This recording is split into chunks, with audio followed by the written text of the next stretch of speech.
Hi, gardeners. It's the 4th of July and it's about noontime today. The sun is bright and it's hot. And my neighbors have a pool with little kids, so you can hear them in the background having a great time. So, one of the things I wanted to do today was to put together a protective deer fence cage. It involves metal tubing and a net that goes over it. And it's to protect my tomato plants that I just planted. On another video, I told you I planted 3 different varieties of tomatoes, both determinate and indeterminate. And I have a deer pressure, so I want to make sure the deer don't eat my tomatoes. So let me show you me putting this together and how it looks in the garden, and then I will tell you in a week or so if it was successful at keeping the deer out. Maybe I'll put together another one. Alrighty, let me turn you around. We left off at step 1, which was opening all the packaging, reading the directions, and I sorted the long poles, the vertical poles.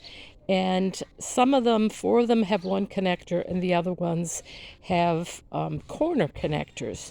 So those are all the poles accounted for and have their connections on there. I find that there are a couple of different kinds of people that learn differently. Some people can just look at the photo and say, oh yeah, I get it, and put it right together in like 4 seconds.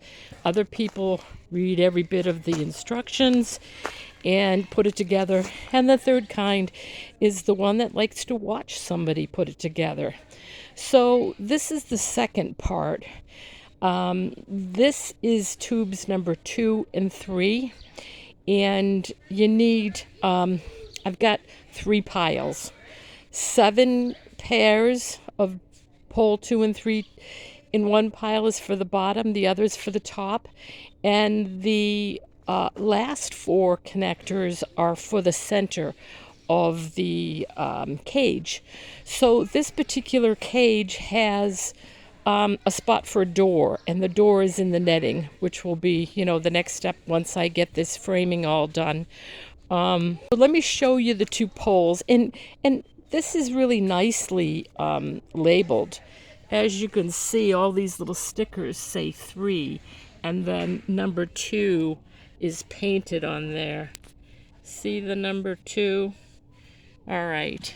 Now this pole is 2, and this pole is number 3. It's got the little spring on the inside, and they just fit together. So that's how you put all that stuff together. Then what you do is you make a box out of these 2 and 3 poles and their connectors, and then the long poles go vertical. So I'll bring you back when I get that all put together, and hopefully my tomatoes will be deer safe. We'll see. So these are my planted tomato plants. I have Jetstar and Early Girl tomatoes, which are indeterminate. They're going to require some trellising. And I have some indeterminate, determinate, 4 determinate red snapper on the end. And my bed is 4x8 bed. This is a bed that I made. And in the corner, I reinforced it with 11-inch, 4x4 post. And see right here at the end where it's coming apart. So I have to do a little repair on that. But that's a side distraction, and I'm not going to do that right now. I'll show you the corners. Here are the corners that I use now, and they're just cement things that you buy at Lowe's.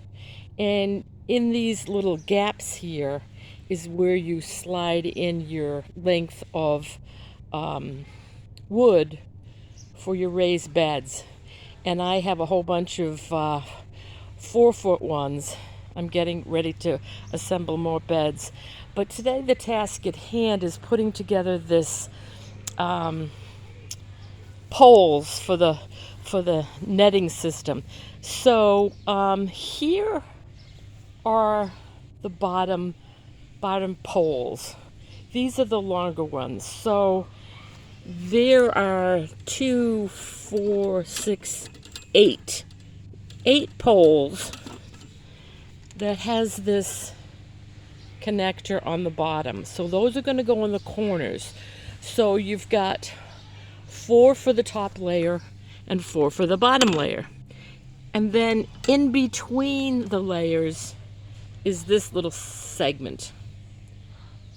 So I've got this all laid out because I don't want to get confused about what I'm doing and where the poles go, or have extra parts that I don't know what to do with.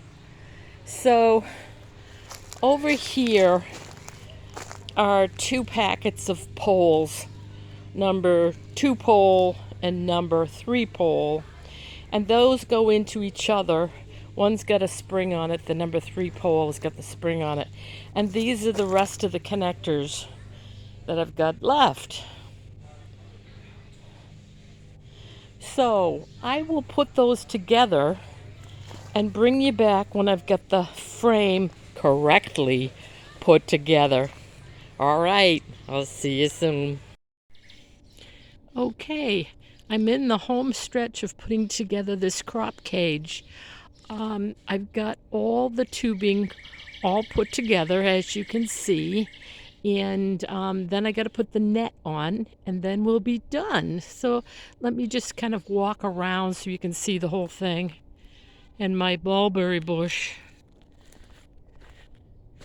So this was kind of like being on Survivor and have to do that puzzle. You know, you say, oh, I can do this, no problem. And then you get to the end and you have 2 pieces that don't fit in the right place. It comes with directions, but no one reads directions. So, you know, if you get really stuck, go back and read the directions.